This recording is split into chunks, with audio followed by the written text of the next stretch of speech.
Code Soccer by Joseph Bruchek. Chapter 12 Learning the Code. That first day in class, Johnny Manuelito emphasized to us how important our jobs as code talkers would be. The lives of many men, he said, will depend on your messages. You have to get it right the first time, every time. Because of its great value, no one was ever to be told about the code. Nothing I wrote down in that room could ever be taken from the room.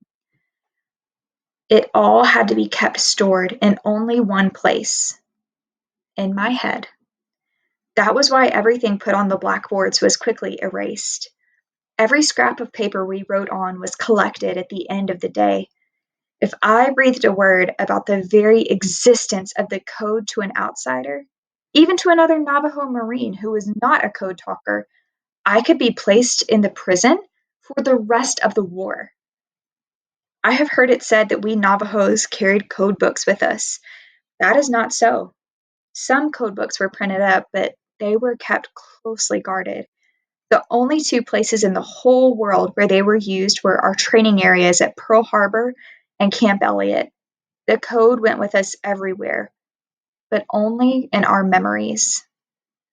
If you are captured in battle, John Benally said, die before telling the enemy anything about the code.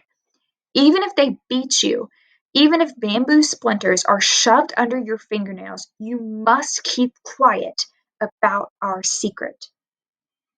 I will never tell the enemy. I wrote those words down on my paper and underlined them twice. John Benally's warning did not frighten me. It made me proud that our sacred language was so important to America. It felt good to know that we were the only ones who could do this useful thing. We swore that we would protect the code with our lives, and we kept our word. I am not sure how many of us became Navajo code talkers during World War II, but I know it was close to 400 men. While it remained classified, not one of us ever told about the code, not even to our families. We kept it secret throughout the war and long after. How did we make the code work? In fact, grandchildren, it wasn't hard. First of all, we had to learn a new alphabet.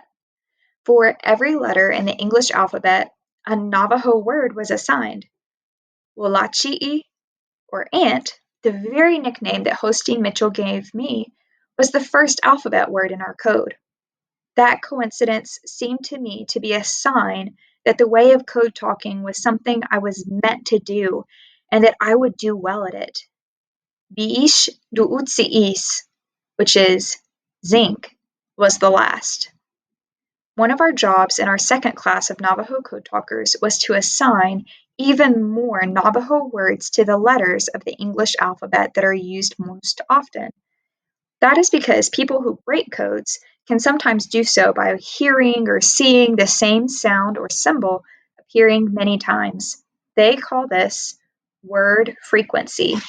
So we added 17 more Navajo words for A, E, I, O, U, D, H, L, N, R, S, and T. The most common used of those letters got more than one word. A became not just Walachi'i for ant, but also Bilisa'ana for apple and Sinit for axe. Because it would take far too long to spell out every single word we used, we only used this alphabet for words that were not actually used a lot. On Sulphur Island, for example, we spelled out the mountain named Suribachi by sending the Navajo words for sheep, uncle, ram, ice, bear, ant, cat, horse, itch. We use separate code words for things often mentioned in warfare. There are so many words like this which I had to memorize, hundreds of them. To'otsu, whale, was battleship. Dini, chicken hawk, was a dive bomber. Nimasi'i, potato, was a grenade. So Naki, two-star, was a major general. Every night I went to bed in our barracks, whispering those words to myself. Each day I was tested in the classroom and taught more words. I did this week after week until the code became as much a part of me as my mouth, my eyes, my ears. It was not easy, but I was proud to be doing something only a Navajo could do. They did try having some young white men learn our code. Major Shannon, another one of the Marines who was recruiting Navajos, had been a Bureau of Indian Affairs school principal before he became a Marine. He was convinced that whatever a Navajo could do, a white man could do better. He found 3 young white men who were the sons of Indian traders. Major Shannon wrote a letter saying they spoke fluent Navajo and insisting they should immediately be made sergeants and given the job of telling the Navajo code talkers what to do. The Marine Corps, however, said that those 3 white men had to go through basic training and start as privates. They would have to prove they were as good as they said. They were not. When it came to saying things like, hello, counting from 1 to 10, or talking about buying coffee and sugar, they did pretty well, but they could not carry on a real conversation. They could not even pronounce many Navajo words right. They were quickly removed from code school and assigned to be ordinary Marines. Camp Elliott was not all work. Once we began to master the code, we began to have fun. During the last 2 weeks, we were taught such things as how to use and repair our signal equipment. All of our instructors were white Marines who were patient and friendly with us. Because we liked them, we began to play tricks on them and tease them. Even though the Morse class code he taught was so boring that it made us want to go to sleep, Corporal Radent was the teacher we liked best. So we drove him crazy. What did we do to him? One of the things we did was to practice our weapons drills whenever we had a break in his class. The first rifles we had been issued were old Springfield 3s. Like good Marines, we took them with us to our Morse code classes, with bayonets fixed. Those bayonets were big knives with 14-inch long blades. Whenever the smoking lamp was lit, which meant anyone who wanted to could take a break, could do so, my friends and I would pick up our rifles and practice bayonet fighting with them. Ah, it was great fun. The fact that we nicked each other now and then and also completely destroyed those old Springfields while we were doing it made it even better. We whooped and hollered and made so much noise as we fenced with our rifles that Corporal Radent finally told us to go do our bayonet practice outside.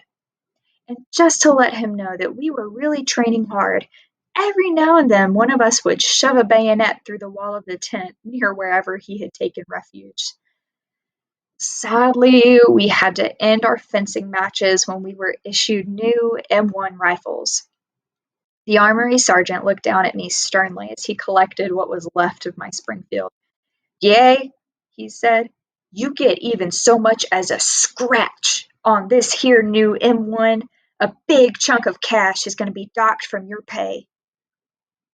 However, we quickly came up with a new game to keep Corporal Radent's life interesting. Instead of bayonet drills, we started doing hand-to-hand combat during our breaks. Because we had been told by our instructors that a Marine must always be ready to counter an attack, we included our friend Corporal Radent whenever we could. Anytime he dared to step outside the tent for a smoke, he found himself wrestled to the ground by a pile of screaming Navajos. At the end of our time with Corporal Radent, he said that he had something he wanted to tell us. Because of you, he said in a very serious voice, I have lost my temper, my health, my good disposition, my faith in my fellow man. Some men in particular. He looked right at me. I looked back at him, widened my eyes, and then crossed them. Corporal Radent began to laugh. I'm really gonna miss you Indians. Those weeks at Camp Elliott were some of the best in my life.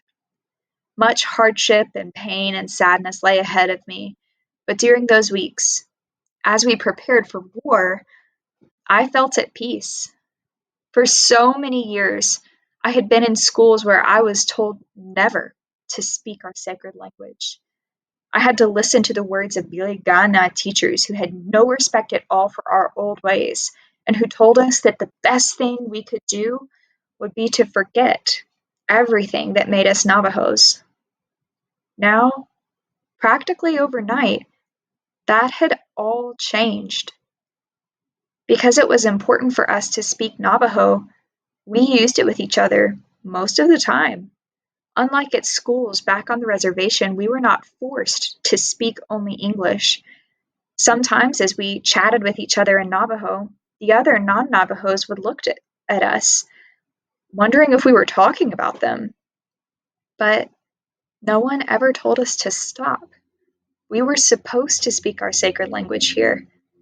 It felt so good to do this that sometimes it made me want to shout with happiness.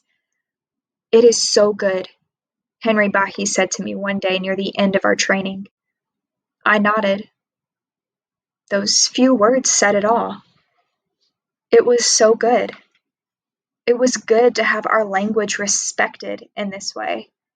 It was good to be here in this way.